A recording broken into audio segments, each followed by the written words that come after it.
Hello friends, welcome on my channel PK saw English classes. PK saw English classes में आपका बहुत बहुत स्वागत है। दोस्तों, मैं एक बार फिर आपके लिए लेकर चलाया हूँ टेंस का वीडियो। आज मैं आपको जो है कि पढ़ाऊँगा प्रेजेंट परफेक्ट कंटिन्यूअस टेंस। तो सबसे पहले मैं आपको बता देता हूँ कि प्रेजेंट परफेक्ट कंटिन्यूअस टेंस और प्रेजेंट कंटिन्यूअस टेंस दोनों में बहुत ही कम अंतर होता है। अगर आप गौर से देखिएगा तो दोनों में बहुत कम अंतर होता है। जैसे मान लीजिए हम लोग एक एग्जांपल ले लेते हैं कि राम बाजार जा रहा है, ठीक, तो ये हो गया प्रेजेंट कंटिन्यूअस टेंस में। और राम 2 दिन से बाजार जा रहा है, ये हो गया प्रेजेंट परफेक्ट कंटिन्यूअस टेंस में। ये दोनों में अंतर क्या है? तो प्रेजेंट कंटिन्यूअस टेंस में समय यानी कि पीरियड ऑफ टाइम या पॉइंट ऑफ टाइम का प्रयोग नहीं होता है, जबकि प्रेजेंट परफेक्ट कंटिन्यूअस टेंस में पीरियड या पॉइंट ऑफ टाइम का प्रयोग होता है। ठीक, दोनों में अंतर है, इसलिए पहले कंफ्यूज मत होइएगा। अब चलिए हम बता देते हैं कि हिंदी से अंग्रेजी में अनुवाद करते समय आप किस तरह से प्रेजेंट परफेक्ट कंटिन्यूअस टेंस को आप जो है कि प्रयोग कीजिएगा। तो सबसे पहले मैं आपको बता देता हूं पहचान, और चलिए आपको लिए चलता हूं आपको बोर्ड पे, और बोर्ड पे मैं बताता हूं कि पहचान क्या होता है इसका। तो सबसे बड़ा पहचान क्या है इसका? पहचान है कि क्रिया के अंत में, क्रिया के अंत में रहा है, रही है, रहे हैं, ठीक, प्लस समय का बोध होता है। इसमें सबसे बड़ी चीज है कि इसमें समय का बोध होता है, समय इसमें अवश्य लगा रहेगा।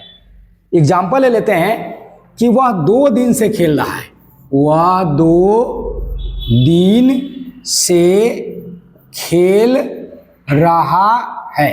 यहां देखिए, अगर हम एक चीज इसमें से खत्म कर दें, एग्जाम्पल के लिए अगर हम 2 दिन से खत्म कर दें इस चीज को, तो समझ जाइए कि वह खेल रहा है, ये प्रेजेंट कंटिन्यूअस में चला जाएगा। बस इसमें जो 2 दिन से जो समय लगा है, यानी ये बता रहा है कि क्रिया जारी है, लेकिन कब से जारी है? तो 2 दिन पहले से जो है कि आरंभ हुआ था और अभी तक जो है कि ये क्रिया कंटिन्यू है।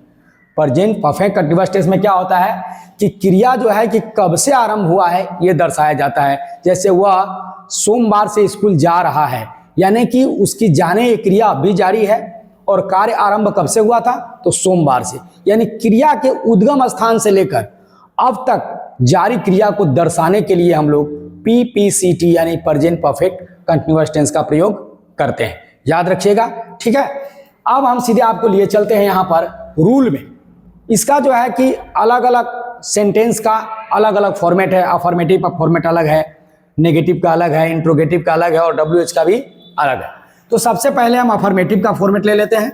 अफर्मेटिव में पहले क्या लगाइएगा? सब्जेक्ट, उसके बाद हैज या हैव, है ना, plus been, plus before, plus object, plus since या फोर, प्लस टाइम। अब यहां पर देखिए, चूंकि आप सब जानते हैं कि हैज हैव का प्रयोग होता कहां है?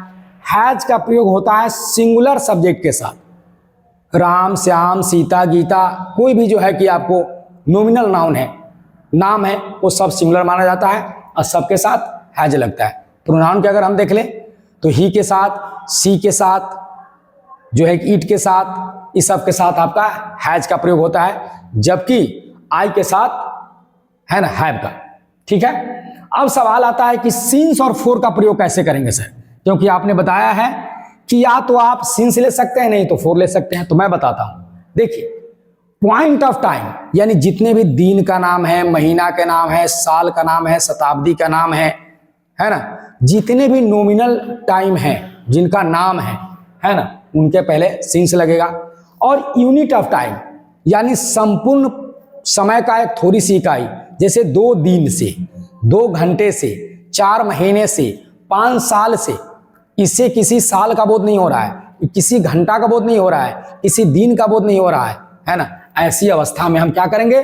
4 लगाएंगे, ठीक है। तो यहां समस्या आपका खत्म हो गया।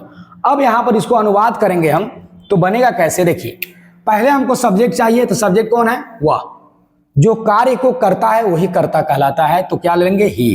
ही चूंकि सिंगुलर है तो हम क्या लेंगे? हैज ले लेंगे। उसके बाद हम क्या करेंगे? सब्जेक्ट मेरा हैज हैव हो गया। अब बीन लगा देंगे।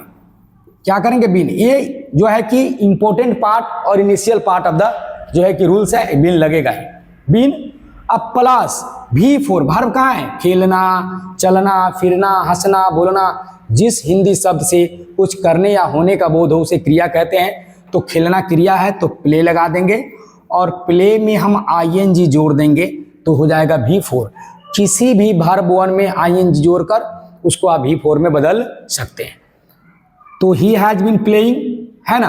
अब कब से खेल रहा है? तो 2 दिन से। देखिए यहाँ दिन का नाम नहीं आया है, 2 दिन से, पता नहीं लग रहा है कौन सा दिन से।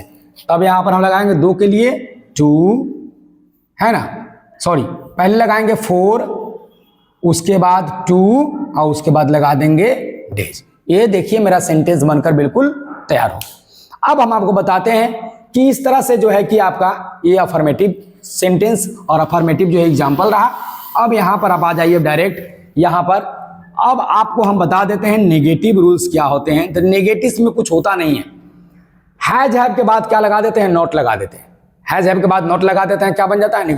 नेगेटिव। सब्जेक्ट प्लस हैज या have plus not plus been, before object, since या फॉर प्लस टाइम। किसी भी सेंटेंस को नेगेटिव में बदलने के लिए आप याद रखना, हमेशा सब रूल्स याद करने की आवश्यकता नहीं है। आप लोग पूरे रूल्स याद करने लगते हैं, कोई जरूरत नहीं है। आपको नेगेटिव बनाना है तो क्या करेंगे? हैज हैव के बाद क्या करेंगे? नॉट लगा देंगे, नेगेटिव मेरा बन जाएगा, ठीक है। उसके बाद इंट्रोगेटिव बनाना है। सर इंट्रोगेटिव का भी रूल याद करेंगे? कोई जरूरत नहीं है। देखिए हैज हैव को बाहर निकाल लेंगे। देखिए इंट्रोगेटिव, नेगेटिव में तो आप जान गए। इंट्रोगेटिव में हम क्या करेंगे? किसी भी सेंटेंस को इंट्रोगेटिव बनाने के लिए उसके ए भी यानी कि एक्जुलरी वर्ब सहायक क्रिया को बाहर निकालकर और सभी जो है कि रूल्स को पुनः हम सजा देते हैं। देखिए यहां पर क्या किए मैंने? हैज या हैव को बाहर निकाल लिए। अब बचा मेरा क्या? तो सब्जेक्ट। अब लाइन से उतारते चले जाएंगे। Been plus V4 plus object plus since या फॉर प्लस टाइम, और लास्ट में साइन ऑफ इंट्रोगेशन हम जरूर लगाएंगे, क्योंकि यह बहुत इंपॉर्टेंट चीज है। मैं बार बार वीडियो में बताता हूं कि किसी भी इंट्रोगेटिव सेंटेंस के लास्ट में साइन ऑफ इंट्रोगेशन अवश्य लगता है, तो आप इसे लगाइएगा जरूर, ठीक है। अब आते हैं कि कुछ लोग कहते हैं WH, है ना, जिसे हम ICSE बोर्ड में डिस्क्रिप्टिव, है ना, और नॉन डिस्क्रिप्टिव इंट्रोगेटिव सेंटेंस के नाम से जानते हैं, लेकिन यहाँ पर WH है। WH मतलब ऐसा प्रश्न जो जिसमें प्रश्न सूचक शब्द हो, कब, क्यों, कहां, कैसे, कौन इत्यादि। इस तरह के सेंटेंस को ट्रांसलेट करने के लिए इंट्रोगेटिव के पहले हम WH लगा देते हैं, आप प्लस इंट्रोगेटिव के पूरे रूल्स को क्या करेंगे? उतार देंगे। जैसे यहां पर ले लेंगे हैज या have plus subject plus been plus V4 plus object since for time sign of interrogation, ठीक। वह 2 दिन से कहां जा रहा है? वो 2 दिन से कहां जा रहा है? तो इसमें WH है कौन? इंट्रोगेटिव वर्ड है कौन? तो इंट्रोगेटिव वर्ड है आपको कहां। तो पहले हम क्या लिख लेंगे? वेयर। मेरा सेंटेंस क्या था? वह 2 दिन से कहां जा रहा है। तो सब्जेक्ट मेरा क्या है? वह है, तो हम ले लेंगे ही है, सॉरी हैज, क्योंकि सिंगुलर है तो पहले ले लेंगे हैज ही। उसके बाद लगाएंगे बीन, उसके बाद गोइंग।